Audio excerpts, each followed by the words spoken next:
नमस्कार. Good news Maharashtra या कार्यक्रमात मी निकिता लोकरे आपलं स्वागत करते.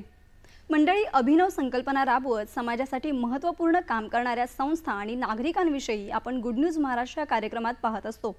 आजच्या भागातही आपण अशाच काही निसर्ग संवर्धनासाठी झटणाऱ्या नागरिकांविषयी तर नागरिकांच्या समस्या कमी करू पाहणाऱ्या संस्थांविषयी जाणून घेणार आहोत. त्यापूर्वी पाहूयात आजच्या कार्यक्रमाची एक झलक. निसर्गाच्या संवर्धनासाठी पालघर जिल्ह्यातल्या शिक्षक आणि विद्यार्थ्यांचा पुढाकार. 1 लाखाहून अधिक सीड बॉल्स केले तयार. निसर्गाच्या संवर्धनासाठी पालघर जिल्ह्यातले शिक्षक आणि विद्यार्थी पुढे सरसावले आहेत. जिल्हा परिषदेच्या शाळेतील शिक्षक दीपक देसले यांच्या मार्गदर्शनाखाली विद्यार्थ्यांनी 1 लाखाहून अधिक सीड बॉल्स तयार केले आहेत. ही झाडं पुढील काळात पर्यावरण संतुलनासाठी महत्त्वपूर्ण भूमिका बजावतील. जाणून घेऊयात त्याविषयी. वाढतं प्रदूषण आणि झाडांची मोठ्या प्रमाणावर होणारी तोड यामुळे पर्यावरणाचा समतोल बिघडत चालला आहे. पर्यावरणाच्या संवर्धनासाठी पालघर जिल्ह्यातल्या डहाणू तालुक्यातल्या लिलकपाडा इथल्या जिल्हा परिषद शाळेतले शिक्षक दीपक देसले आणि विद्यार्थी पुढे सरसावले आहेत. दीपक देसले गेल्या 3 वर्षांपासून सीड बॉलच्या माध्यमातून पर्यावरण संरक्षणाचा उपक्रम राबवत आहेत. प्रथम देसले यांनी ग्रामस्थांना उपयुक्त ठरेल अशा आयुर्वेदिक बिया, त्याचबरोबर फळबागांच्या बिया गोळा केल्या. आपटा, बहावा, रिठा, गुंज, साग, बोर, चिंच, काजू, लाजरा फुलकेसर, भेंडी, विलायती चिंच, करंज, अभय, रक्तचंदन, टेबरून, रामफळ, सीताफळ, हिरडा, बेहडा, बिबवा, खैर, देवदार यासारख्या विविध प्रकारच्या झाडांची बियाणं त्यांनी जमा केली. त्यानंतर त्यांनी शाळेतल्या विद्यार्थ्यांच्या मदतीनं माती आणि शेणाचा वापर करून या बियांचे सीड बॉल्स तयार केले. मी गेल्या 3 वर्षापासून पर्यावरणासाठी सीड बॉल हा एक वेगळा उपक्रम राबवण्याचा प्रयत्न करतोय. पहिल्या वर्षी 10,000 सीड बॉल केलेत, नंतर 23,000 सीड बॉल गेल्या वर्षी आणि यावर्षी आम्ही 1,17,000च्या आसपास सीड बॉल आम्ही बनवलेत. पण मलाही वाटलं की पर्यावरणात आपण इतरांनाही समाविष्ट केलं की आपलं पर्यावरण संवर्धनासाठी आपल्या 2 हातांपेक्षा अजून हजारो हात आपल्याला जोडले तर पर्यावरण अजून चांगलं संवर्धन होईल. या दृष्टीने मी यावर्षी जवळजवळ 18 शाळा मी एकत्र केल्या.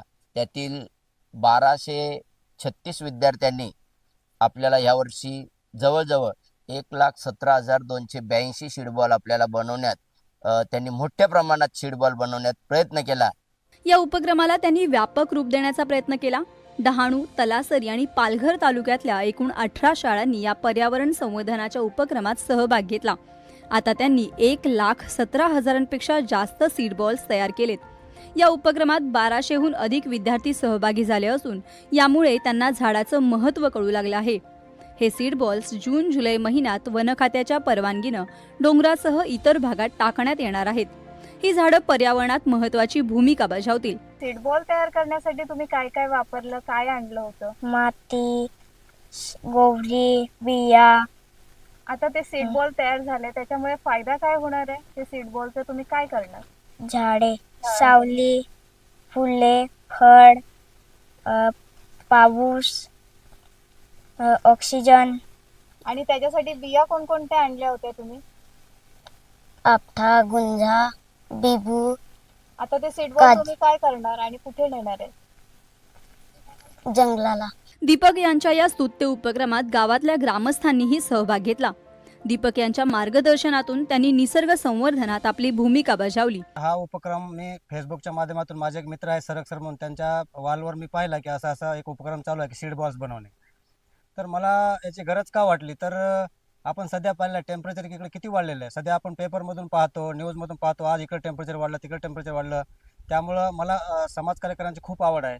त्यामुळे मी सरांनी संपर्क साधला. सर, माझी पण इच्छा आहे की मी या उपक्रमामध्ये सहभागी होऊ शकतो. सर तात्काळ बोलले की काय हरकत नाही सर, तुमचं स्वागत आहे. विद्यार्थ्यांना सांगितलं आणि आम्ही दर दिवशी 2,000 याप्रमाणे आमचे 40 विद्यार्थी होते. आम्ही तब्बल 8,000 सीड बॉल्स आम्ही बनवलेले आहेत. सर्वप्रथम देसले सरांनी आम्हाला माती खोदायला सांगितली, ती खोदली आणि आम्ही त्यांना आणून दिली. त्याच्यानंतर सरांनी सांगितलं की आपण सीड बॉल असे बनवायचे.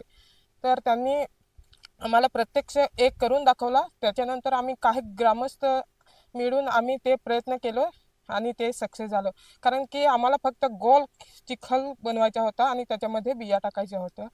ते आम्हाला ते सरांनी शिकवलं आणि ते आम्ही टाकेल. निसर्ग संवर्धनासाठी पालघर जिल्ह्यातल्या विद्यार्थी आणि शिक्षकांचं हे योगदान मोलाचं ठरणार आहे. या चिमुकल्यांच्या स्तुत्य आणि प्रेरणादायी उपक्रमाचं अनुकरण करून आपणही झाडं लावून पर्यावरणाचा समतोल राखण्यात सहभागी व्हा. दूरदर्शन बातम्यांसाठी नीता चौरे, पालघर.